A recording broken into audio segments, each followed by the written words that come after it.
അതിന്റെ 27-ാമത്തെ വാക്യത്തിലേക്ക് ദൈവജനത്തിന്റെ ശ്രദ്ധ. മനുഷ്യപുത്രൻ തന്റെ പിതാവിന്റെ മഹത്വത്തിൽ തന്റെ ദൂതന്മാരുമായി വരും. അപ്പോൾ അവൻ ഓരോരുത്തനും അവനവന്റെ പ്രവൃത്തിക്ക് തക്കവണ്ണം പകരം നൽകും. Price the Lord. കണ്ണുകളെ നമുക്ക് അടയ്ക്കാം, പ്രാർത്ഥിക്കാം. പരിശുദ്ധനായ ഞങ്ങളുടെ ദൈവമേ, സ്വർഗസ്ഥനായ പരമപിതാവേ, അനുഗ്രഹീതമായ നല്ല ദിനത്തിൻ്റെ ഈ പകൽക്കാല സമയം ഇതുവരെ വ്യാപരിച്ച അങ്ങയുടെ കൃപയ്ക്കായി സ്തോത്രം. കർത്താവിൻ്റെ സത്യവചനം ധ്യാനിക്കുവാൻ കർത്താവേ സ്തോത്രം. അങ്ങയുടെ വചനത്തിൽ നിന്ന് പ്രാപിച്ച് ദൈവകൃപയെ നിലനിൽക്കുവാൻ യഹോവ ഞങ്ങളെ സഹായിക്കണം. അടിയൻ്റെ വാക്കിലെ വാക്കുകൾ നിന്റെ ജനത്തിൻ്റെ ഹൃദയത്തിൻ്റെ ധ്യാനം യഹോവയ്ക്ക് പ്രസാദകരമായിരിക്കണം. നിത്യതയോളം ഞങ്ങളെ അത് മുൻപോട്ട് വഴി നടത്തണം. യേശു ക്രിസ്തുവിൻ നാമത്തിൽ അപേക്ഷിക്കുന്ന സ്വകീയപിതാവ് ദയതോന്നി കേൾക്കണമേ. ആമേൻ. മത്തായിയുടെ സുവിശേഷം 16-ാം അധ്യായം ഒത്തിരി ആത്മീയ വിഷയങ്ങൾ നമുക്ക് ലഭിക്കുന്നതായ ഈ 28 വാക്യങ്ങൾ ഒത്തിരി ആത്മീയ കാര്യങ്ങൾ നമ്മെ ഗ്രഹിപ്പിക്കുന്നതായ ഭാഗങ്ങളാകുന്നു. മത്തായിയുടെ സുവിശേഷം 16-ാം അധ്യായത്തിൻ്റെ തുടക്കത്തിൽ പ്രൈസ് ദി ലോർഡ്, ഹല്ലേലൂയ, കർത്താവിൻ്റെ ഒരടയാളം തിരയുന്ന, കർത്താവിൻ്റെ അടുക്കൽ വന്ന് അടയാളം തിരയുന്നവരെയാണ് നമ്മൾ കാണുന്നത്. Price the Lord, hallelujah. അതിനുശേഷം കർത്താവിന് കൊടുക്കുന്ന മറുപടി നമുക്ക് കാണാൻ സാധിക്കുന്നുണ്ട്. അതിനുശേഷമായി നമ്മൾ താഴോട്ട് വായിക്കുമ്പോൾ പുളിച്ച ഉപദേശം, പുളിച്ച മാവിനെ സൂക്ഷിക്കണമെന്ന് പറഞ്ഞു. പിന്നീട് നമ്മൾ യേശു കർത്താവ് ഫിലിപ്പിൻ്റെ കൈസരിയിൽ എത്തിയ ശേഷം ജനങ്ങൾ എന്നെ ആരെന്ന് പറയുന്നു എന്ന് കർത്താവ് ചോദിക്കുകയും അതിനുശേഷമായി അവരുടെ മറുപടി കേട്ടതിന് ശേഷം കർത്താവ് തിരിച്ച് അവരോട് ചോദിക്കുന്നൊരു ചോദ്യമുണ്ട്, നിങ്ങൾ എന്നെ ആരെന്ന് പറയുന്നു എന്ന്.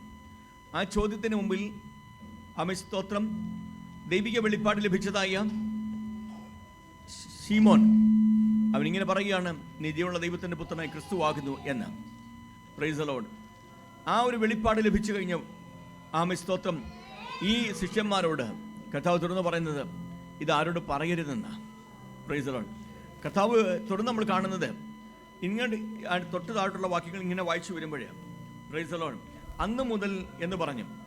21-ാമത്തെ വാക്യം, അന്ന് മുതൽ യേശു താൻ യെരൂശലേമിൽ ചെന്നിട്ട് മൂപ്പന്മാർ, മഹാപുരോഹിതന്മാർ, ശാസ്ത്രിമാർ എന്നിവരാൽ പലതും സഹിച്ച് കൊല്ലപ്പെടുകയും 3-ാം നാൾ ഉയർത്തെഴുന്നേൽക്കുകയും വേണ്ടത് എന്ന് ശിഷ്യന്മാരോട് പ്രസ്താവിച്ചു തുടങ്ങി. സ്തോത്രം. അന്ന് മുതൽ തനിക്ക് സംഭവിക്കുവാൻ യെരൂശലേമിൽ വിവിധ ഹല്ലേലൂയ പ്രവചന ഭാഗങ്ങളിൽ രേഖപ്പെടുത്തി വെച്ചതുപോലെ തനിക്ക് സംഭവിക്കാനുള്ള കഷ്ടതയെക്കുറിച്ച് കർത്താവ് ശിഷ്യന്മാരെ വെളിപ്പെടുത്തുകയാണ്. ആമേൻ. കർത്താവിൻ്റെ ഈ വെളിപ്പാട് ലഭിച്ച് ഈ ശിഷ്യന്മാർ തുടർന്ന് കർത്താവ് അവരോട് സംഭാഷിക്കുന്ന സംഭാഷണ ശകലങ്ങളാണ് 26-ാം വാക്യവും 27-ാം വാക്യം, തുടർന്നുള്ള എല്ലാ വാക്യങ്ങളും. അതിൽ നാം വളരെ ആത്മീയമായിട്ട് മനസ്സിലാക്കേണ്ടതായ വാക്യഭാഗങ്ങളാണ് നമ്മളിപ്പോൾ വായിച്ചത്. 26-ാമത്തെ വാക്യത്തിൽ 2 ചോദ്യങ്ങളാണ് 26-ാം വാക്യത്തിൽ കർത്താവ് ജനത്തോട് ചോദിക്കുന്നത്.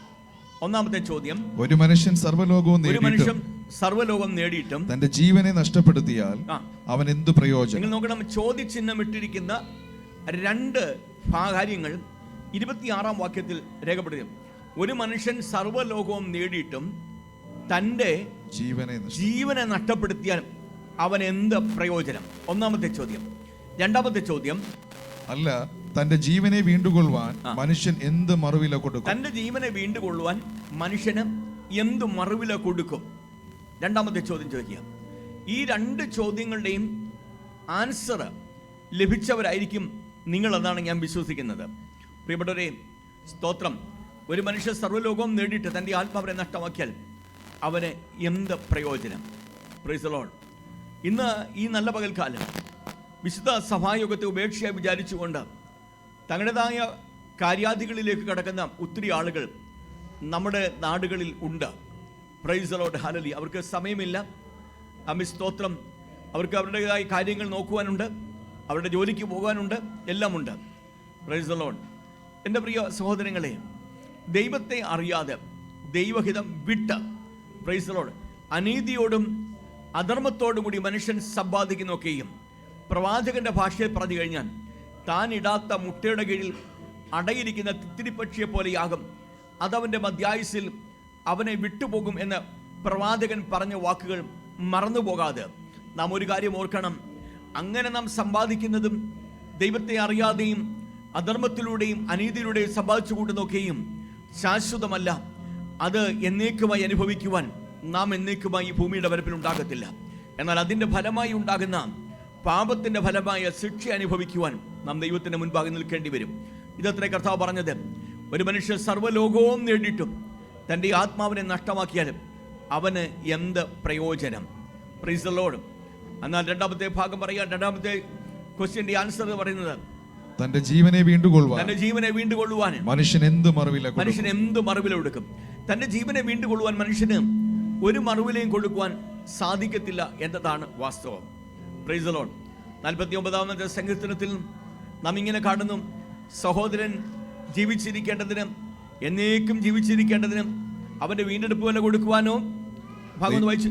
സഹോദരൻ ശവക്കുഴി കാണാതെ എന്നേക്കും ജീവിച്ചിരിക്കേണ്ടതിന് അവനെ വീണ്ടെടുപ്പാനോ ദൈവത്തിന് വീണ്ടെടുപ്പ് വില കൊടുപ്പാനോ ആർക്കും കഴിയുകയില്ല. സഹോദരൻ ശവക്കുഴി കാണാതെ എന്നേക്കും ജീവിച്ചിരിക്കേണ്ടത് അവന് വീണ്ടെടുക്കുവാനോ വീണ്ടെടുപ്പ് വില കൊടുക്കുവാനോ ആർക്കും കഴിയത്തില്ല.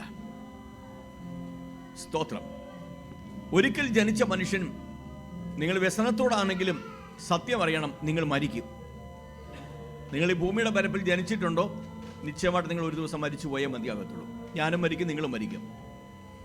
Price the Lord. പാപത്തിന്റെ ശിക്ഷയായ മരണം എല്ലാ മനുഷ്യരിലും വാണു എന്നാണ് റോമാലേഖനം വായിക്കുന്നത്. സ്തോത്രം.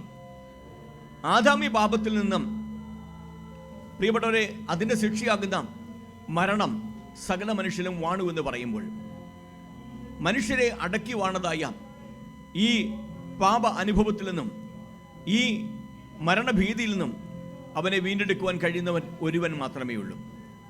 ആമേൻ. സ്തോത്രം. മനുഷ്യന് അതിൻ്റെ വീണ്ടെടുപ്പ് വില കൊടുക്കാൻ കഴിഞ്ഞിട്ടില്ല.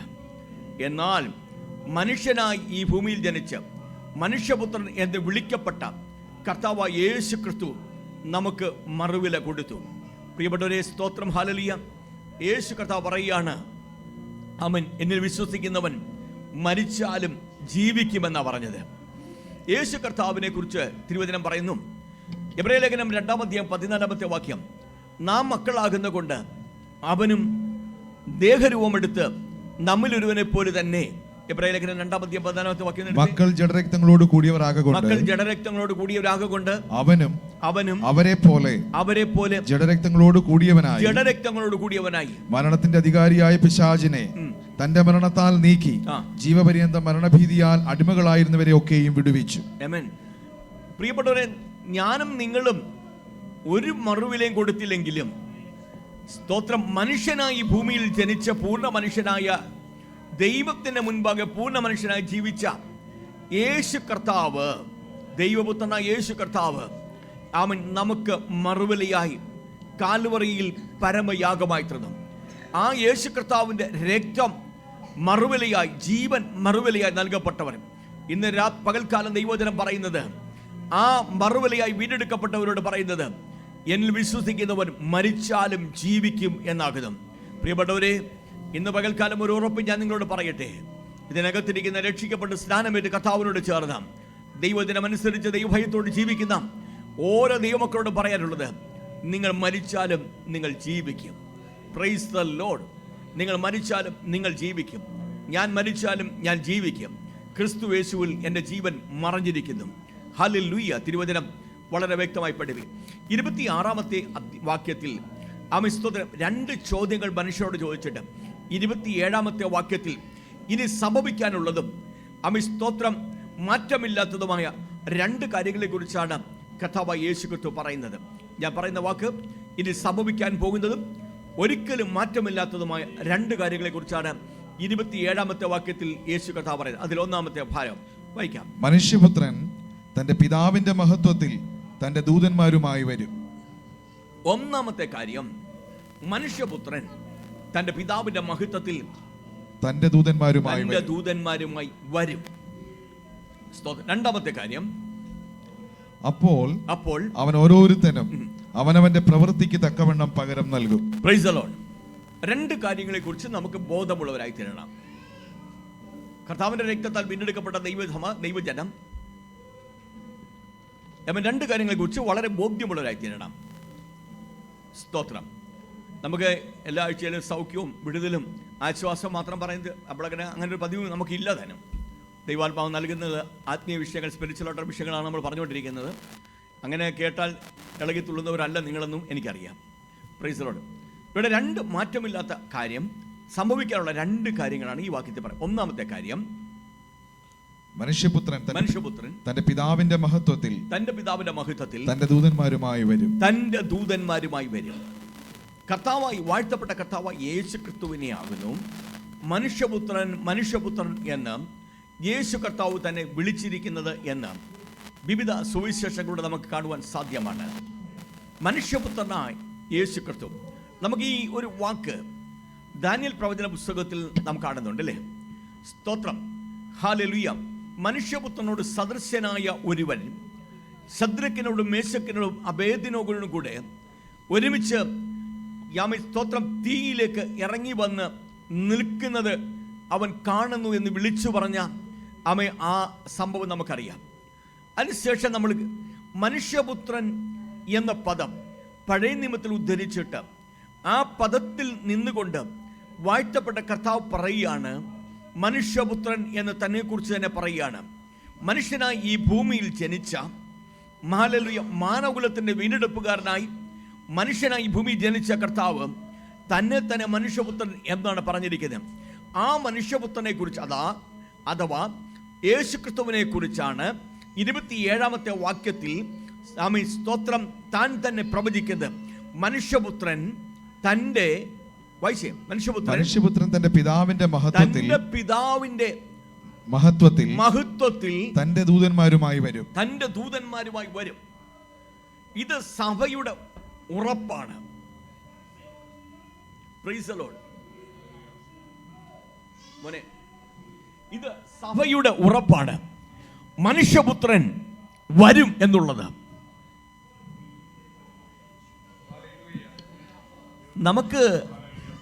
നമുക്കെല്ലാവർക്കും ഈ ഒരു ധാരണയുണ്ടല്ലേ? പണ്ട് നമ്മുടെ കുഞ്ഞു പറഞ്ഞതുപോലെ, സ്തോത്രം, ഞാനത് വീണ്ടും ഒരിക്കൽ പറഞ്ഞതാണ്, അതുകൊണ്ട് ഇനി കൂടെ പറയുന്നില്ല. സ്തോത്രം, നമുക്കെല്ലാവർക്കും അറിയാം കർത്താവ് വരും. ഇന്ന് കർത്താവ് എപ്പോൾ വരുമെന്ന് മാത്രമേ ഉള്ളൂ നമുക്കറിയാൻ വയ്യാത്തത്. ദിവസം പറയുന്നതിൻ്റെ സമയത്തെ കുറിച്ച് പറഞ്ഞിട്ടുണ്ട്. നനയ്ക്കാത്ത നാഴിക എന്നൊരു സമയമാണ് പറഞ്ഞത്. കള്ളൻ വരുന്നത് പോലെ വരുമെന്ന് പറയാം. കള്ളൻ എപ്പോൾ വരും നമുക്കറിയത്തില്ല. നനയ്ക്കാത്ത നാഴിക എന്നാണ് പറഞ്ഞിരിക്കുന്നത്. അപ്പോൾ എപ്പോൾ കർത്താവ് വേണേലും വരാം. ഇന്ന് കർത്താവിൻ്റെ വരവിനെ സ്വീകരിപ്പത്തക്കവണ്ണം നാം ഒരുക്കമുള്ളവരായി മാറണമെന്നതാണ് വാസ്തവം. പ്രിയ സഹോദര, വാത്സല്യ സഹോദരി, നിന്റെ പ്രാണപ്രിയനായ, നിന്റെ രക്ഷകനായ, നിന്റെ വീണ്ടെടുപ്പുകാരനായ യേശു ക്രിസ്തു തൻ്റെ ദൂതന്മാരുമായി താൻ ഇറങ്ങി വരുമ്പോൾ അവനെ സ്വീകരിപ്പത്തക്കവണ്ണം നിന്റെ ജീവിതം എപ്രകാരമുള്ളതാണെന്ന് ഒന്ന് ശോധന ചെയ്യണം. ഹല്ലേലൂയ. മത്തായിയുടെ സുവിശേഷത്തിലേക്ക് നമ്മളൊന്ന് മടങ്ങി വരികയാണ്. ഈ വായിച്ച വാക്യം ഒന്നുകൂടെ വായിച്ചിട്ട് നമ്മൾ ചില അധ്യായങ്ങളിലേക്ക് ഒന്ന് പോകും. മനുഷ്യപുത്രൻ തന്റെ പിതാവിന്റെ മഹത്വത്തിൽ തന്റെ ദൂതന്മാരുമായി വരും. നിശ്ചയമായിട്ട് ഉറപ്പിച്ചു പറയാം. വരാൻ സാധ്യത ഉണ്ടെന്നല്ല പറഞ്ഞത്. ഒരു പക്ഷെങ്കിൽ വന്നേക്കാം എന്നല്ല പറഞ്ഞത്. യേശു എന്താ പറഞ്ഞു? വരും എന്ന് പറഞ്ഞു. യോഹന്നാന്റെ സുവിശേഷം 14-ാം അധ്യായത്തിൽ അതിന്റെ 2-ാമത്തെ വാക്യത്തിൽ നമ്മൾ വായിക്കുമ്പോൾ കാണുന്നുണ്ട്, നിങ്ങളുടെ ഹൃദയം കലങ്ങിപ്പോകരുത്, ദൈവത്തെ വിശ്വസിപ്പീൻ, എന്നിലും വിശ്വസിപ്പീൻ.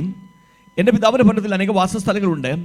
ഇല്ലെങ്കിൽ ഞാൻ നിങ്ങളോട് പറയുമായിരുന്നു, ഞാൻ പോയി നിങ്ങൾക്ക് സ്ഥലമൊരുക്കുവാൻ പോകുന്നു.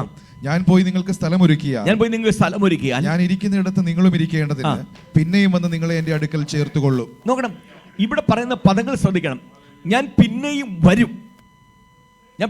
വരും. ഇന്ന് പകൽക്കാലം ദൈവമക്കൾ മനസ്സിലാക്കണം, വാഴ്ത്തപ്പെട്ട യേശു കർത്താവ് സ്തോത്രം തൻ്റെ ജനത്തെ ചേർക്കുവാൻ വേണ്ടി അവൻ പിന്നെയും വരും. Praise the Lord. ഹല്ലേലൂയ. അവൻ പിന്നെയും വരും. നമുക്കതിൻ്റെ സമയം മാത്രമേ ഉള്ളൂ അറിയാൻ വയ്യാത്തത്. എന്നാൽ സാഹചര്യങ്ങളെ മനസ്സിലാക്കുവാൻ, അതിൻ്റെ സന്ദർഭങ്ങളെ മനസ്സിലാക്കുവാൻ ദൈവാത്മാവ് നമുക്ക് ബുദ്ധി ഉപദേശിച്ച് നൽകുന്നുണ്ട്. മത്തായിയുടെ സുവിശേഷം 24-ാം അധ്യായത്തിലേക്ക് ഒന്ന് വന്നേ.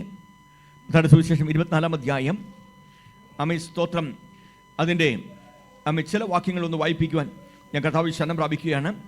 അതിന് ഹല്ലേലൂയ 3 തൊട്ടുള്ള വാക്യങ്ങൾ ഒന്ന് വായിച്ച് പെട്ടെന്ന് വായിക്കണേ. അവൻ ഒലിവുമലയിൽ ഇരിക്കുമ്പോൾ ശിഷ്യന്മാർ തനിച്ച് അവന്റെ അടുക്കൽ വന്നു. അതെപ്പോൾ സംഭവിക്കുമെന്നും നിന്റെ വരവിനും ലോകാവസാനത്തിനും അടയാളം വരുമെന്ന് നീ പറയുന്നില്ലേ കർത്താവേ? അതെപ്പോ സംഭവിക്കുമെന്ന് നിന്റെ വരവിനും ലോകാവസാനത്തിനും അടയാളം എന്ത് എന്നും പറഞ്ഞു തരണമെന്ന് അപേക്ഷിച്ചു. ഇവിടെ ഇരിക്കുന്ന എല്ലാവരും ശ്രദ്ധിച്ചോണം. കർത്താവിന്റെ വരവിന്റെ അടയാളങ്ങൾ നമുക്കൊന്ന് അറിയണം അല്ലേ? അടുത്തത്, അതിന് യേശു ഉത്തരം പറഞ്ഞത്, ആരും നിങ്ങളെ തെറ്റിക്കാതിരിപ്പാൻ സൂക്ഷിച്ചുകൊള്ളുവിൻ. ഞാൻ ക്രിസ്തു എന്ന് പറഞ്ഞ് അനേകർ എന്റെ പേരെടുത്ത് വന്ന് പലരെയും തെറ്റിക്കും. ഞാൻ ക്രിസ്തു എന്ന് പറഞ്ഞ് അനേകർ എന്റെ പേരെടുത്ത് വന്ന് പലരെയും തെറ്റിക്കും. നിങ്ങൾ യുദ്ധങ്ങളെയും യുദ്ധശ്രുതികളെയും കുറിച്ച് കേൾക്കും. ചഞ്ചലപ്പെടാതിരിപ്പാൻ സൂക്ഷിച്ചുകൊള്ളുവിൻ. അവിടെ നിൽക്കട്ടെ, നിന്ന് പോവുകയാണ്. അനേകർ എന്റെ പേരെടുത്ത് വന്ന് പലരെയും തെറ്റിക്കും. നമ്മൾ കാണുന്നില്ലേ? സ്തോത്രം. ഇന്ന് ഇന്റർനെറ്റൊക്കെ വളരെ സുലഭമായൊരു സന്ദർഭത്തിൽ കർത്താവിന്റെ പേരിൽ എന്തെല്ലാം നടക്കുന്നത്, ആരെല്ലാമാ അവന്റെ പേരെടുത്ത് വരുന്നത്. സ്തോത്രം. കഴിഞ്ഞ ദിവസം നമ്മൾ ബൈബിൾ ക്ലാസ്സിൽ പറഞ്ഞതുപോലെ സ്തോത്രം, ദുരുപദേശം പഠിപ്പിക്കുന്ന എത്ര പേരാണ് എഴുന്നേൽക്കുന്നത്. പ്രിയപ്പെട്ടവരെ, ഇത് വല്ലാത്തൊരു കാലഘട്ടമാണ്. Price the Lord. അനേകർ എന്റെ പേരെടുത്ത് വരും. ഒന്ന്. രണ്ട്, നിങ്ങൾ യുദ്ധങ്ങളെയും യുദ്ധശ്രുതികൾ നമ്മൾ കേട്ടോണ്ടിരിക്കുകയല്ലേ? പശ്ചിമേഷ്യയിൽ താമസിക്കുന്ന നമ്മൾ നിരന്തരം യുദ്ധങ്ങളെക്കുറിച്ചും കഴിഞ്ഞ 2 വർഷത്തിലധികമായിട്ട് ഇപ്പോൾ യുക്രൈൻ റഷ്യ യുദ്ധം നടക്കുകയാണ്. ഇന്ത്യയും പാകിസ്ഥാനും തമ്മിൽ ഏത് സമയത്തും യുദ്ധം തുടങ്ങും. ഇന്ത്യയും ചൈനയും തമ്മിൽ ഏത് സമയം യുദ്ധം തുടങ്ങുന്ന വാർത്തകൾ ഇടയ്ക്കിടയ്ക്ക് വരികയാണ്. യുദ്ധശ്രുതികൾ നമ്മൾ കേൾക്കുകയാണ്. ഇപ്പം എന്താണ്? പശ്ചിമേഷ്യ യുദ്ധം നടക്കുന്നു. നിങ്ങൾ യുദ്ധങ്ങളെയും യുദ്ധശ്രുതികളെ കുറിച്ച് നിങ്ങൾ കേൾക്കും. അടുത്തത്, ചഞ്ചലപ്പെടാതിരിപ്പാൻ സൂക്ഷിച്ചുകൊള്ളുവിൻ. അത് സംഭവിക്കേണ്ടത് തന്നെ. അതെല്ലാം സംഭവിക്കേണ്ടത്. അടുത്തത്, എന്നാൽ അത് അവസാനമല്ല. ജാതി ജാതിയോടും രാജ്യം രാജ്യത്തോടും എതിർക്കും. കർത്താവിന്റെ വരവിന്റെ ഒരടയാളം. അടുത്തൊരടയാളം, ജാതി ജാതിയോട് എതിർക്കും. എന്തോ ഒരു സ്നേഹത്തിൽ കഴിഞ്ഞ നമ്മുടെ നാട് ഇന്ന് പരസ്പരം വിശ്വസിക്കാൻ കഴിയാതെ, ഒരിറ്റ് വെള്ളം വാങ്ങിച്ച് വേറൊന്നും കുടിക്കാൻ കഴിയാതെ, ആരെങ്കിലും സ്നേഹത്തോടെ തന്നെങ്കിൽ പോലും കഴിക്കാൻ കഴിയാത്ത ഒരു കാലഘട്ടത്തിൽ നമ്മൾ പോയിരിക്കാം. ജാതി ജാതിയോടും രാജ്യം രാജ്യത്തോടും ജാതിയോട് എതിർക്കുന്നില്ലേ? യേശു കർത്താവിന്റെ വരവിന്റെ ഒരടയാളമാണ്. ഈ വരവിന്റെ അടയാളം പറയുമ്പോൾ, കുഞ്ഞ് നീ ഒരുങ്ങിയിട്ടുണ്ടോ കർത്താവിനെ സ്വീകരിക്കാൻ? ജാതി ജാതിയോട് എതിർക്കുന്നു, രാജ്യം രാജ്യത്തോട് എതിർക്കുന്നു. ക്ഷാമവും ഭൂകമ്പവും അവിടെ ഉണ്ടാകും. ക്ഷാമവും ഭൂകമ്പവും എല്ലായിടത്തും ഉണ്ടാകും എന്നല്ല പറഞ്ഞത്. അവിടെ അതൊക്കെ നമ്മൾ കേട്ടോണ്ടിരിക്കുമല്ലേ? ആണോ ഇല്ല? നിങ്ങൾ തന്നെ പറ. അവിടെ ഉണ്ടാകും. എങ്കിലും ഇതൊക്കെയും ഈറ്റുനോവിന്റെ ആരംഭം. എങ്കിലും ഇതെല്ലാം ഈറ്റുനോവിന്റെ ആരംഭം. ഇനി നമ്മൾ ഒരു ഭാഗത്തോടെ കടന്നു പോകുകയാണ്. 2 തിമോഥെയോസിന്റെ ലേഖനം 3-ാം അധ്യായം 1 മുതലുള്ള വേദഭാഗം. അന്ത്യകാലത്ത് ദുർഘട സമയങ്ങൾ വരുമെന്നറിയുക. മനുഷ്യർ സ്വസ്നേഹികളും ദ്രവ്യാഗ്രഹികളും വമ്പ് പറയുന്നവരും. നോക്കട്ടെ മക്കളെ, നിന്ന് പോണം. അന്ത്യകാലത്ത്, ഏത് സമയത്ത്? അന്ത്യകാലത്ത്. അവിടെ നിൽക്കേണ്ടത് അന്ത്യകാലം എന്ന് പറഞ്ഞ ഈ കൃപായുഗത്തിന്റെ അവസാന സമയം. ഇത് അന്ത്യകാലമാണെന്ന് എബ്രായ ലേഖനത്തിലും മറ്റ് ലേഖനങ്ങളിലൊക്കെ നമ്മൾ കാണുന്നുണ്ട്, പുസ്തകങ്ങൾ നമ്മൾ കാണുന്നുണ്ട്. അപ്പോസ്തലപ്രവൃത്തിയുടെ പുസ്തകത്തിൽ യോബേൽ പ്രവാചകനെ ഉദ്ധരിച്ചുകൊണ്ട് പത്രോസ് പറയുന്നുണ്ട്, അന്ത്യകാലത്ത് സകല ജനത്തിന്മേൽ എൻ്റെ ആത്മാവിനെ പകരും. ആ അന്ത്യകാലത്തിൻ്റെ തുടക്കമാണ് ഇതെന്ന് പ്രൈസ് ദി ലോർഡ് സംശയിച്ചതായി യഹൂദന്മാരോട് പറയുന്നുണ്ട്. എബ്രായ ലേഖനം തുടങ്ങുമ്പോൾ അവിടെ പറയുന്നുണ്ട് അന്ത്യകാലമാണ്. Price the Lord. മറ്റു വിവിധ ഭാഗങ്ങളിൽ നമ്മൾ കാണുന്നുണ്ട്. അപ്പോൾ അന്ത്യകാലത്തിൻ്റെ തുടക്കം അവിടെ തുടങ്ങി. Price the Lord. ഇത് കൃപായുഗം, ഈ bracket period. Price the Lord. ഈ കൃപായുഗം എന്ന ബ്രാക്കറ്റ് പീരീഡ് അവസാനിക്കുന്ന ഈ കാലഘട്ടത്തിൽ ജീവിക്കുന്ന എൻ്റെ പ്രിയപ്പെട്ടവരെ, അന്ത്യകാലത്തെക്കുറിച്ച് കർത്താവിൻ്റെ ഈ അന്ത്യകാലം കഴിയുമ്പോൾ, കൃപായുഗം തീരുമ്പോൾ, ഈ ബ്രാക്കറ്റ് പീരീഡ് തീരുമ്പോൾ കർത്താവ് വേഗം വരും. Praise the Lord. കർത്താവ് വേഗം വരുന്ന ആ കാലഘട്ടത്തെക്കുറിച്ച് നീ ഒരു ബോധ്യമുണ്ടായിരിക്കണം. അന്ത്യകാലത്ത് ദുർഘട സമയങ്ങൾ വരുമെന്നറിയുക. ദുർഘട സമയം ആർക്കാ വരുന്നത്? ലോകപ്രകാരം ജീവിക്കുന്ന ഒരു മനുഷ്യർക്ക് നമ്മൾ ഈ ദുർഘട സമയം എന്ന് പറയുമ്പോൾ നമ്മൾക്ക് കടം കവന്ന് കയറി മുടിയൊന്നും, അതല്ലെങ്കിൽ പ്രൈസ് ദി ലോർഡ് ഹല്ലേലൂയ, രോഗം വരുമെന്നും ദുരിതം വരുമെന്നും പിള്ളേരൊക്കെ നശിച്ചു പോകുന്നു, അതൊന്നുമല്ല കുഞ്ഞെ നമ്മുടെ ദുർഘടം. വിശ്വാസിയുടെ മുമ്പിലുള്ള ദുർഘടം എന്ന് പറഞ്ഞാൽ അവൻ്റെ വിശ്വാസം വ്യതിചലിക്കുന്ന അവൻ്റെ ജീവിതത്തിലെ ഏറ്റവും വലിയ ദുർഘടം. മനസ്സിലായോ? നിന്റെ വിശ്വാസം വ്യതിചലിക്കുന്ന തലങ്ങളിലേക്ക് നിന്നെ എത്തിക്കപ്പെടുന്ന നിന്റെ ജീവിതത്തിൽ ഉണ്ടാകാൻ പോകുന്ന ഏറ്റവും വലിയ ദുർഘടം, ഏറ്റവും വലിയ കഷ്ടകാലം. Price the Lord. ഇത്രയും നാൾ കൊട്ടിപ്പാടി ആരാധിച്ചിട്ടും കർത്താവിൻ്റെ വരവെങ്കിൽ എടുക്കപ്പെടാതെ ഈ ലോകത്ത് തള്ളപ്പെട്ടു പോയാൽ അതിനേക്കാൾ വലിയൊരു സങ്കടം വേറെയുണ്ടോ? അതിനേക്കാൾ വലിയ ദുരിതകാലം വേറെയുണ്ടോ? ഇല്ല. അപ്പൊ അന്ത്യകാലത്ത് ദുർഘടം വരുമെന്ന് നീ അറിയണം. അടുത്തത്, മനുഷ്യർ സ്വസ്നേഹികളും. അന്ത്യകാലത്തിന്റെ ഒരു പ്രത്യേകതയാണ്. മനുഷ്യൻ എന്തായിരിക്കും? സ്വസ്നേഹികൾ. നമുക്ക് നമ്മുടെ കാര്യം മാത്രം അറിഞ്ഞാൽ മതി. ഞാനും എൻ്റെ ഭാര്യ, എൻ്റെ കൊച്ചുങ്ങളും. സ്തോത്രം. മനുഷ്യ സ്വസ്നേഹികളാണ്. മനുഷ്യൻ സ്വസ്നേഹി. മനുഷ്യൻ എങ്ങനെ ആയിരിക്കണം എന്ന് കർത്താവ് പറഞ്ഞത്? സ്വസ്നേഹികളായിരിക്കണം എന്നാണോ കർത്താവ് പറഞ്ഞത്? കർത്താവ് പഠിപ്പിച്ച് എന്താണെന്നറിയാമോ? സ്തോത്രം. നമ്മുടെ ഉള്ളിൽ അവൻ ഇരുളിൻ്റെ അനുഭവം മാറ്റി പ്രകാശത്തിൻ്റെ ദീപം കത്തിച്ച് ഞാൻ ലോകത്തിൻ്റെ വെളിച്ചമാകുന്നു എന്ന് അരുളിച്ചത് കർത്താവ് നമ്മെ പഠിപ്പിച്ച് എന്താണെന്നറിയാമോ? വേദവസം പറയാണ്, ഞാൻ 18-ാമത്തെ സങ്കീർത്തനത്തിൽ പറയുന്നു, ഞാൻ നിൻ്റെ അന്ധകാരത്തെ മാറ്റി എൻ്റെ ദീപത്തെ ഞാൻ കത്തിക്കുമെന്ന് പറഞ്ഞു. ദൈവം നമ്മൾ ദീപത്തെ കത്തിച്ചു. ദീപത്തെ കത്തിച്ച കർത്താവ് മത്തായിയുടെ സുവിശേഷം 5-ാം അധ്യായത്തോടെ ആവശ്യപ്പെടുന്നത് എന്താ? ഈ ദീപം കത്തിച്ച് പറയിൻ കീഴിലല്ല, നീ തണ്ടിന്മേൽ അത്ര വയ്ക്കണമെന്ന്. എന്ന് പറയാൻ ദീപം കത്തിക്കപ്പെട്ട ആരൊക്കെ ഉണ്ടോ, അകത്ത് ദൈവിക പ്രകാശം ലഭിച്ച ആരൊക്കെ ഉണ്ടോ, അവരുടെ ഉള്ളിൽ പ്രകാശനം നൽകിയ ദൈവം ആഗ്രഹിക്കുന്നത് എന്താണെന്നറിയാമോ? നിന്റെ ജീവിതം മറ്റുള്ളവർക്ക് പ്രകാശപൂരിതമായി തീരണമെന്നാണ്. Praise the Lord. നാം നമ്മിലേക്കും നമ്മുടെ കുടുംബത്തിലേക്കും മാത്രം ഒതുങ്ങിപ്പോകുന്നത് സ്വസ്നേഹികളെക്കുറിച്ച് പറഞ്ഞിരിക്കുന്ന ആ ഭാഗം നിവൃത്തീകരിക്കപ്പെടുന്നുകൊണ്ടാണ്. അന്ത്യകാലത്ത് ദുർഘട സമയം വരുമെന്ന് നീ അറിയണം. ഒന്ന്, മനുഷ്യൻ സ്വസ്നേഹികളായിരിക്കും. രണ്ടാമത് ദ്രവ്യാഗ്രഹികളും. Praise the Lord. ദ്രവ്യാഗ്രഹം എത്ര കിട്ടിയാലും മതി. കർത്താവിന് കൊടുക്കാനും പോരുത്, തികഞ്ഞിട്ട് വേണ്ടേ കൊടുക്കാൻ. കർത്താവ് നീ കുറച്ചുകൂടെ തന്നായിരുന്നെങ്കിൽ ഞാൻ ഈ മാസം ഒരു 100 രൂപയെങ്കിലും ദശാംശം കൊടുക്കാമായിരുന്നു. 5000 കിട്ടുന്നതിനെ പ്രാർത്ഥിക്കുന്ന കർത്താവേ, കുറച്ചുകൂടെ നീ തന്നായിരുന്നെങ്കിൽ ഒരു 100 രൂപയെങ്കിലും ഞാൻ അടുത്ത മാസം ദശാംശം മാറ്റി വെച്ച് കൊടുക്കാമായിരുന്നു. Price the Lord. നിങ്ങൾ തന്നെ കണക്കൂട്ടിക്കുക. സ്തോത്രം. മനുഷ്യൻ ദ്രവ്യാഗ്രഹിയായിട്ട് മാറുകയാണ്. ഈ ദ്രവ്യാഗ്രഹം നമ്മൾ എവിടെ കൊണ്ടെത്തിക്കും? നിങ്ങൾക്കൊരു കാര്യം അറിയാമോ? ലേഖനം എഴുതിയപ്പോൾ പൗലോസ്ലീഹ പറയുകയാണ്, ദ്രവ്യാഗ്രഹം സകലവിധ ദോഷത്തിനും മൂലകാരണമല്ലോ. ഇത് മൂലം ചിലർ വിശ്വാസം വിട്ട് ഉഴന്ന് എന്ന പദമാണ്. ഉഴന്ന് എന്നൊരു പദമാണ് കൊടുത്തേക്കുന്നത് അല്ലേ? ഇത് ചിലർ കാംക്ഷിച്ചിട്ട് വിശ്വാസം വിട്ടുഴന്ന് ബഹുദുഃഖങ്ങൾക്ക് അധീനരായി. വിശ്വാസം വിട്ട് ഉഴന്നുക. ചിലർ ഇങ്ങനെ ഈ ആ മരുഭൂമിയിൽ ഇങ്ങനെ അങ്ങ് ഉഴന്നു നടക്കുക. എന്താ കാര്യം? ദൈവവചനം അനുസരിക്കത്തില്ല. ദൈവവചനത്തോട് യാതൊരു പ്രതിബദ്ധതയുമില്ല. ലോകത്തോട് മാത്രമേ ഒരു ബന്ധമുള്ളൂ.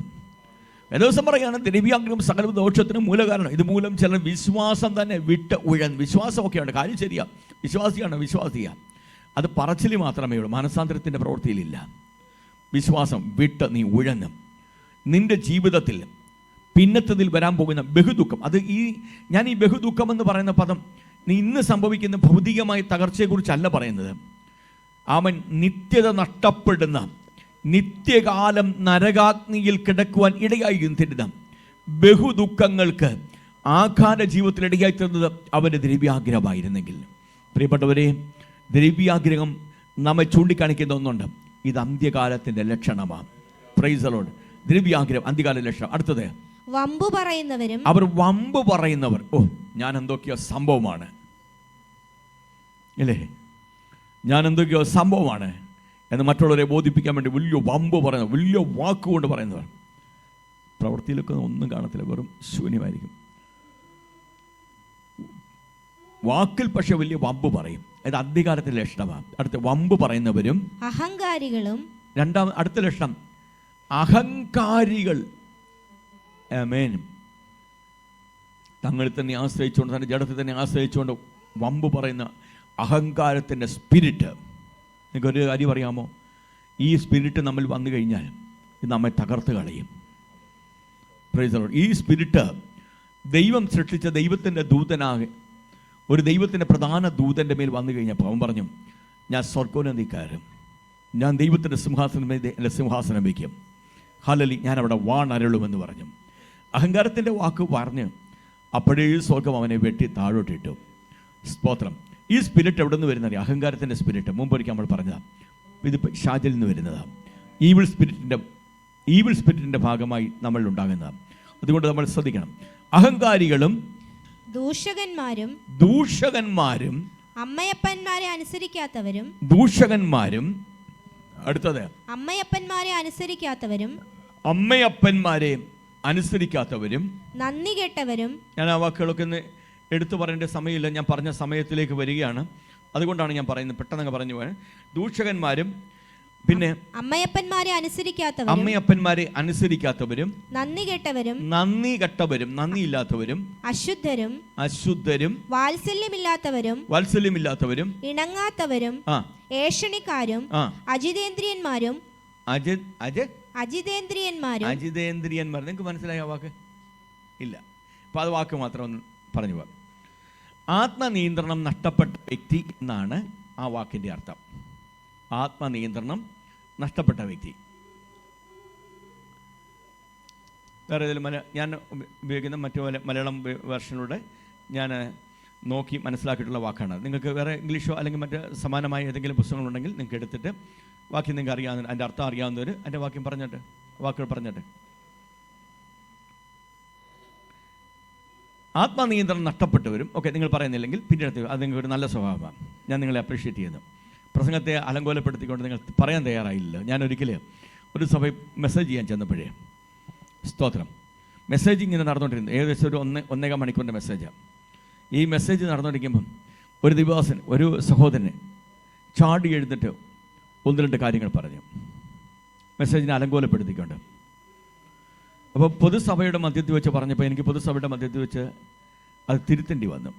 വാക്യങ്ങൾ ഉദ്ധരിച്ചുകൊണ്ട് പൊതുസഭയുടെ മധ്യത്തിൽ വെച്ച് തിരുത്തേണ്ടി വന്നു. ഒടുവിലെല്ലാം കഴിഞ്ഞ് സംസാരിച്ചപ്പോൾ പറഞ്ഞു, ഞാനൊരു പാസ്റ്ററിൻ്റെ മോനാണ്, ഞാൻ കുറേ കാലം പാസ്റ്റർ ആയിരുന്ന മനുഷ്യനാണ് എന്ന് ഈ മനുഷ്യൻ പറഞ്ഞു. ഞാൻ ചോദിച്ചു, സഹോദര, നിങ്ങളൊരു പാസ്റ്ററിൻ്റെ മോനും നിങ്ങളൊരു പാസ്റ്റർ ശുശ്രൂഷ ചെയ്ത വ്യക്തിയാണെങ്കിൽ സഭായോഗം അലങ്കോലപ്പെടുത്തുന്നത് ശരിയാണെന്ന് ചോദിച്ചു. പ്രിയപ്പെട്ടവരെ, പരിജ്ഞാനമില്ലാത്തവരായി നമ്മൾ മാറരുത്. പരിജ്ഞാനമില്ലാതെ നമ്മൾ സംസാരിക്കരുത്. നിങ്ങൾ പറയുന്ന നിസ്സാര വാക്കുകൾക്കകത്ത് പിശാചുകാർ പ്രവർത്തിക്കുന്നു. അതുകൊണ്ട് വളരെ പരിജ്ഞാനത്തോടെ മാത്രമേ സംസാരിക്കും. ഇന്ന് നമ്മൾ പറഞ്ഞ വാക്യത്തിൽ മടങ്ങി വന്നിട്ട് പെട്ടെന്ന് അജിതേന്ദ്രിയന്മാരും ഉഗ്രന്മാരും സൽഗുണദ്വേഷികളും ദ്രോഹികളും ധാർഷ്ട്യക്കാരും. ആ വാക്യങ്ങൾ വായിച്ചോ. അജിതേന്ദ്രിയന്മാരും, അടുത്തത് ഉഗ്രന്മാരും, ആർക്കും കീഴ്പ്പെടാത്ത ഉഗ്രന്മാരായിരിക്കുന്നവരും, സൽഗുണദോഷികൾ എന്ന് പറഞ്ഞാൽ സൽഗുണ സമ്പൂർണ്ണരായി തീരണമെന്ന് കർത്താവ് പറഞ്ഞാൽ നേരെ ഓപ്പോസിറ്റ് പോകത്തുള്ളൂ. അടുത്തത് ദ്രോഹികളും ധാർഷ്ട്യന്മാരും നിഗളികളുമായി ദൈവപ്രിയമില്ലാതെ ഭോഗപ്രിയരായി ഭക്തിയുടെ വേഷം ധരിച്ച് അതിന്റെ ശക്തിയെ ത്യജിക്കും. അപ്പൊ ദൈവഭക്തിയുടെ ശക്തിയെ ത്യജിക്കുന്നത് എങ്ങനെയാ? ഭക്തിയുടെ വേഷം നമ്മൾ ധരിക്കുമ്പോഴാണ്. മനസ്സിലായോ? ജിലുവിന് മനസ്സിലായില്ല? സ്തോത്രം. വിശ്വസിക്കുന്നവരിൽ വ്യാപരിക്കുന്ന ദൈവശക്തിയുടെ അളവറ്റ വലിപ്പം എന്നാണ് ഭക്തനായ പൗലോസ്ലീഹ പറഞ്ഞിരിക്കുന്നത്. അപ്പൊ ഈ അളവറ്റ വലിപ്പം ഈ മൺകലത്തിലാണ് നൽകിയിരിക്കുന്നതെന്നും പൗലോസ്ലീഹ പറഞ്ഞിരിക്കുന്നത്. എന്നാൽ ഈ മൺകുടത്തിൽ നൽകിയിരിക്കുന്ന അളവറ്റ ശക്തിയുടെ വലിപ്പം എവിടെയാണ് നഷ്ടപ്പെട്ടു പോകുന്നത് അറിയാമോ? ഭക്തിയുടെ വേഷം നമ്മൾ ധരിക്കാൻ തുടങ്ങുമ്പോഴാണ്. ഇന്നത്തെ കാലഘട്ടത്തിൽ ഒത്തിരി പേര് അങ്ങനെയുണ്ട്. ഭക്തിയുടെ വേഷം ധരിച്ച് ഭോഗപ്രിയരായി സ്തോത്രം ദൈവശക്തിയെ ത്യജിച്ച് കളയുന്ന ഒത്തിരി പേര്. ഇത് ഈ കാലഘട്ടത്തിൻ്റെ പ്രത്യേകതയാണ്.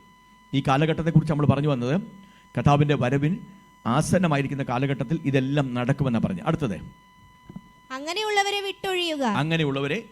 നമ്മൾ വിട്ട് ഒഴിയണം. ഇനി ഞാൻ സമയം പോയതുകൊണ്ട് ഞാൻ വേഗത്തിൽ പറഞ്ഞു നിർത്തുകയാണ്. അപ്പോൾ കാലഘട്ടത്തെക്കുറിച്ച് നമുക്ക് ബോധ്യമുള്ളവരായിരിക്കണം.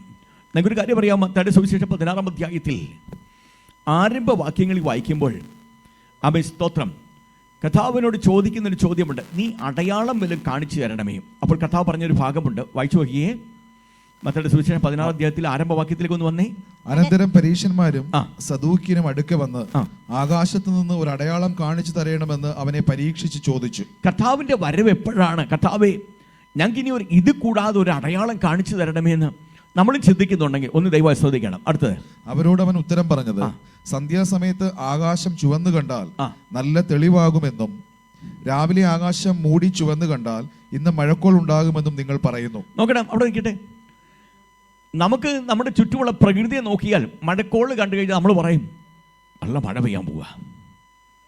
Price the Lord. അപ്പം നമുക്ക് അല്പപ്രാണിയായി അല്പജ്ഞാനിയായി എനിക്ക് നിങ്ങൾക്കും ഇങ്ങനെയൊക്കെ പ്രകൃതിയെ വിവേചിക്കാൻ അറിയുമെങ്കിൽ നാം നമ്മുടെ ചുറ്റുപാടിനെ വിവേചിച്ചിട്ട് മനസ്സിലാക്കേണ്ട ഒരു കാര്യമുണ്ട്. നമ്മുടെ കർത്താവിൻ്റെ വരവ് അടുക്കാറായി. ഇനി ഞാൻ വിഷയത്തിലേക്ക് വരാം. കർത്താവിൻ്റെ വരവ് അടുക്കാറായി. കർത്താവ് പറഞ്ഞു, ഞാൻ വരും. Praise the Lord. ആമേൻ. സ്തോത്രം. സഭയുടെ പ്രാർത്ഥന, ആമേൻ. കൊരിന്ത്യർക്ക് എഴുതിയ ലേഖനം 1 കൊരിന്ത്യർ അവസാന അധ്യായം അവസാന വാക്യത്തിൽ പറയുന്നു, കർത്താവ് വേഗം വരുന്നു, മാറാനാഥ എന്ന് പറയും. അതിനുശേഷമായി വെളിപ്പാട് പുസ്തകത്തിൽ ആമേൻ 22-ാം അധ്യായത്തിൻ്റെ അവസാന വാക്യത്തിൽ സഭയുടെ പ്രാർത്ഥന നമ്മൾ കാണുന്നുണ്ട്. ആമേൻ കർത്താവേ നീ വേഗം വരേണമേ. നമ്മൾ പ്രാർത്ഥിക്കേണ്ടത് അങ്ങനെ. ആമേൻ കർത്താവേ നീ വേഗം വരണം. മോന് മനസ്സിലായി എന്തിനാണ് നമ്മൾ പ്രാർത്ഥിക്കുന്നതെന്ന്? സഭയുടെ പ്രാർത്ഥനയാണ്. വായിച്ച് വെളിപ്പാട് പുസ്തകം ഒരാളുടെ കാണിച്ചു കൊടുത്തേ. ഇത് സാക്ഷീകരിക്കുന്നവൻ അതേ ഞാൻ വേഗം വരുന്നു എന്ന് അരുളി ചെയ്യുന്നു. ഇവിടെ നോക്കി, സ്ക്രീനിലോട്ട് നോക്കുക. സ്ക്രീനിലോട്ട് കണ്ടോ? സഭയുടെ പ്രാർത്ഥന എന്തുവാ? ഇത് സാക്ഷീകരിക്കുന്നവൻ അതേ ഞാൻ വേഗം വരുന്നു എന്ന് അരുളി ചെയ്യുന്നു. ഇതാ ഞാൻ വേഗം വരുന്നു അരുളി ചെയ്യുന്നു. അടുത്തത് ആമേൻ കർത്താവായ യേശുവേ വരേണമേ. ആമേൻ. പ്രതിവാക്യം പറയുന്നത് ആമേൻ കർത്താവായ യേശുവേ വരേണമേ. ഇന്ന് പകൽക്കാലം ഇനി ഞാൻ ചോദിക്കട്ടെ, കർത്താവിന്റെ വരവിന് വേണ്ടി നാം ഒരുങ്ങിയിട്ടുണ്ടോ? 27-ാമത്തെ വാക്യത്തിൽ കർത്താവായ യേശു ക്രിസ്തു പറഞ്ഞു, മനുഷ്യപുത്രൻ ആമേൻ തന്റെ പിതാവിന്റെ മഹത്വത്തിൽ തന്റെ ദൂതന്മാരുമായി വരും എന്ന് പറഞ്ഞു. രണ്ടാമത്തെ കാര്യം, ഈ വാക്യത്തിൽ രണ്ടാമത്തെ വിഷയം, പ്രൈസ് ദി ലോർഡ്, അന്ന് മനുഷ്യപുത്രൻ നീതിയുള്ള ന്യായാധിപതിയായി ഇരുന്നു കൊണ്ട് ആമേൻ സ്തോത്രം അവൻ ഓരോരുത്തരും ചെയ്ത പ്രവൃത്തികൾക്ക് തക്കതായ പ്രതിഫലം കൊടുക്കുമെന്ന് പറഞ്ഞാണ് ഈ വാക്യം അവസാനിപ്പിക്കുക. ഇത് രണ്ടും സംഭവിക്കാൻ പോകുന്ന കാര്യമാണ്. Price the Lord. മനുഷ്യനെ ന്യായം വിധിക്കുവാൻ നീതിമാനായ ദൈവം മനുഷ്യനായി തന്നെ ഈ ഭൂമിയിൽ പിറന്ന വാഴ്ത്തപ്പെട്ട കർത്താവായ യേശു ക്രിസ്തുവിനെയാണ് ന്യായാധിപതി ആക്കി വച്ചിരിക്കുന്നത്. Price the Lord. നമുക്കത് സുവിശേഷങ്ങളിൽ യോഹന്നാന്റെ സുവിശേഷം നമുക്ക് കാണുവാൻ സാധ്യമാണ്. ആമേൻ സ്തോത്രം. പിതാവാരെ ന്യായം വിധിക്കാതെ ന്യായവിധിയെല്ലാം പുത്രനായ ക്രിസ്തുവിൻ്റെ മേൽ കൊടുത്തു എന്നാണ് തിരുവചനം പറയുന്നത്. Price the Lord. അപ്പം ന്യായം വിധിക്കാനുള്ള അധികാരം ദൈവം പുത്രനായ ക്രിസ്തുവിൻ്റെ മേൽ കൊടുത്തു. പുത്രനായ ക്രിസ്തു ന്യായം വിധിക്കുന്നവനാണ്. എബ്രായ ലേഖനം 9-ാം അധ്യായം അതിന് 27-ാമത്തെ വാക്യം, എബ്രായ ലേഖനം 9-ാം അധ്യായം 28-ാം വാക്യം ഇത്യാദി വാക്യങ്ങൾ വായിക്കാം. നമ്മുടെ ജീവിതത്തിനിടയായി തീരട്ടെ. ഒരിക്കൽ മരിക്കുകയും പിന്നെ ന്യായവിധിയും മനുഷ്യർക്ക് നിയമിച്ചിരിക്കുകയാൽ. നോക്കണേ, ശ്രദ്ധയോട് കേൾക്കണം. ജനിച്ച മനുഷ്യ, നീ ശ്രദ്ധയോട് നീ മനസ്സിലാക്കേണ്ട ഒരു കാര്യമുണ്ട്. നീ ഒരിക്കൽ ജനിച്ചാൽ നീ ഒരിക്കൽ മരിക്കും. അടുത്തത്, ഒരിക്കൽ മരിക്കുകയും പിന്നെ ന്യായവിധി. അപ്പം മരണത്തിന് മുമ്പുള്ള ന്യായവിധിയെ കുറിച്ചല്ല പറയുന്നത്. നമ്മൾ പലപ്പോഴും വിചാരിക്കാറുണ്ട്, ദൈവമേ ഈ ലോകത്ത് ജീവിക്കുമ്പോൾ തന്നെ അവന് ചെയ്തതിനെല്ലാം ദൈവമേ അവിടെ അനുഭവിക്കണം എന്ന് പറയും. വേദപുസ്തകം അങ്ങനെയല്ല പഠിപ്പിക്കുന്നത്. ആദ്യം മരണത്തിന് ശേഷമാണ് ന്യായവിധി. മനസ്സിലായോ? ഹല്ലേലൂയ. ഒരിക്കൽ മരിക്കുകയും പിന്നെ എന്ന പദമാണ് കൊടുത്തിരിക്കുന്നത് കേട്ടോ. അപ്പം മരണാനന്തരം ഒരു ന്യായവിധി ഉണ്ട് എന്ന് പറഞ്ഞ മരണാനന്തരമുള്ള ന്യായവിധി അതോടെ മനസ്സിലാക്കി പോകണം. വിശ്വാസിയെ സംബന്ധിച്ചിടത്തോളം അവനുള്ള ന്യായവിധി എന്ന് പറയുന്നത് വേദപുസ്തകം വായിക്കുമ്പോൾ 2 കൊരിന്ത്യർ ലേഖനം 5-ാം അധ്യായം 10-ാമത്തെ വാക്യം പറയുന്നു, അവനവൻ ശരീരത്തിലിരിക്കുമ്പോൾ ചെയ്തത് നല്ലതാകിലും തീയതാകിലും അതിന് തക്കവണ്ണം പ്രാപിക്കേണ്ടതിന് നാം എല്ലാവരും ക്രിസ്തുവിന്റെ ന്യായാസനത്തിന്റെ മുമ്പാകെ വെളിപ്പെടേണ്ടതാകുന്നു. ഇവിടെ വ്യക്തമായി വിളിച്ചു പറയുക, വിശ്വാസിയെ നീ ചെയ്തതിനൊത്തവണ്ണം പ്രാപിക്കേണ്ടതിന് ഹല്ലേലൂയ ദൈവത്തിന്റെ ന്യായാസനത്തിന് മുമ്പ്, ക്രിസ്തുവിന്റെ ന്യായാസനത്തിന് മുൻപാകെ നീ നിൽക്കേണ്ടി വരും. ക്രിസ്തു എന്ന ന്യായാധിപതിയുടെ മുൻപാകെ ഓരോ വിശ്വാസിയും നിൽക്കേണ്ടി വരും. അവിടെ ലഭിക്കുന്ന പ്രതിഫലങ്ങളും പുകഴ്ചകളും മുൻപൊരിക്കൽ നമ്മൾ വിശദമായി ഈ വിഷയം എടുത്തതാണ്. കിരീടങ്ങൾ എന്ന പദം പറഞ്ഞുകൊണ്ടാണ് ആ വിഷയം വന്നെടുത്തത്. കിരീടങ്ങൾ അത് വ്യത്യസ്തമായിരിക്കും, വ്യത്യസ്തമായ കിരീടങ്ങളായിരിക്കും വിശ്വാസിക്ക് ലഭിക്കുന്നത്. എന്നാൽ ഇത് ശിക്ഷാവിധി അല്ല. കർത്താവായ യേശു ക്രിസ്തു ഭൂമിയിൽ വന്നു കഴിഞ്ഞ് തൻ്റെ വിശുദ്ധന്മാരും ഒരുമിച്ച് 1000 ആണ്ട് കാലം ഈ ഭൂമിയിൽ വാഴും. 1000 ആണ്ട് വാഴ്ച തൻ്റെ വിശുദ്ധന്മാരും ഒരുമിച്ച് 1000 ആണ്ട് വാഴും. 1000 ആണ്ട് വാണ് കഴിഞ്ഞ് പ്രൈസ് ദി ലോർഡ് ഹല്ലേലൂയ അവിടെ സ്തോത്രം ഹല്ലേലൂയ 1000 ആണ്ട് വാഴ്ചയ്ക്ക് ശേഷം കർത്താവിനോട് എതിരിടാൻ വീണ്ടും ശത്രു ആമൻ കളമൊരുക്കും. ഹർമഗദോൻ യുദ്ധം അവിടെ നടക്കും. ആ ഹർമഗദോൻ യുദ്ധത്തിന് അനന്തരമായി സാത്താനെ ഹല്ലേലൂയ പിടിച്ച് ആമൻ സ്തോത്രം ആഴത്തിലേക്ക് ഇടും. അവരെ ദൂതന്മാരെയും ഇടും, അവനോട് കൂടെയുള്ളവരെയും ഇടും. Price the Lord hallelujah. തുടർന്ന് നമ്മൾ കാണുന്നത് പ്രൈസ് ദി ലോർഡ് ഹല്ലേലൂയ, ഇന്ന് കാണുന്ന ആകാശവും ഭൂമിയും മാറിപ്പോകും. അനന്തരമായി എന്ത് സംഭവിക്കുക? ആകാശം ഭൂമി മാറുന്നതിന് മുമ്പ് എന്ത് സംഭവിക്കുന്നത് അറിയാമോ?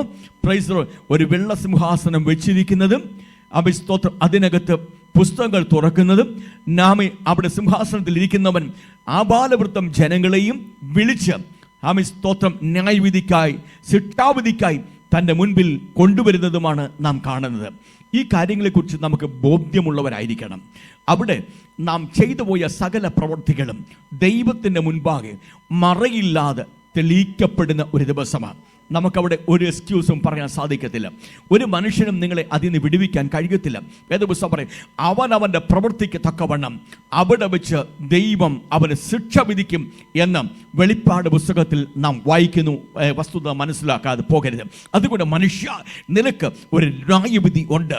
ഇന്ന് നീ രക്ഷിക്കപ്പെടുന്നില്ലെങ്കിൽ, ഇന്ന് നീ കർത്താവിൻ്റെ വരവിന് വേണ്ടി ഒരുങ്ങുന്നില്ലെങ്കിൽ, ഇന്ന് നിന്റെ ജീവിതത്തെ ദൈവത്തിന് സമർപ്പിക്കുന്നില്ലെങ്കിൽ, അയ്യോ, നാളെ നീ ദൈവത്തിൻ്റെ മുൻപാകെ ലജ്ജിതനായി തീരും. അത് മാത്രമല്ല, ഹല്ലേലൂയ സ്തോത്രം, സ്വർഗ്ഗത്തിലെ ദൈവം നിന്നെ ഹല്ലേലൂയ സ്തോത്രം അവൻ നിത്യ ന്യായവിധിക്ക് വേണ്ടി എഴുന്നേൽക്കുമ്പോൾ നീ ശിക്ഷയ്ക്ക് കാരണമായി തീരും എന്ന വസ്തുത മനസ്സിലാക്കാതെ പോകരുത്. ഇനി നമുക്ക് വായിക്കാം എബ്രായലേഖനം 9-ാം അധ്യായം 28-ാമത്തെ വേദഭാഗം. ഒരിക്കൽ മരിക്കുകയും പിന്നെ ന്യായവിധിയും മനുഷ്യർക്ക് നിയമിച്ചിരിക്കുന്നു. ദൈവം മനുഷ്യർക്ക് നിയമിച്ചിരിക്കും. മനുഷ്യരായി എല്ലാവരും പറയണം, എനിക്ക് ഒരു മരണമുണ്ട്, എനിക്കൊരു ന്യായവിധി ഉണ്ട്. അടുത്തത് ക്രിസ്തുവും അങ്ങനെ തന്നെ അനേകരുടെ പാപങ്ങളെ ചുമക്കുവാൻ ഒരിക്കലായി അർപ്പിക്കപ്പെട്ടു. അടുത്തത് തനിക്കായി കാത്തു നിൽക്കുന്നവരുടെ, തനിക്ക് വേണ്ടി കാത്തു നിൽക്കുന്നവരുടെ രക്ഷയ്ക്കായി അവൻ പാപം കൂടാതെ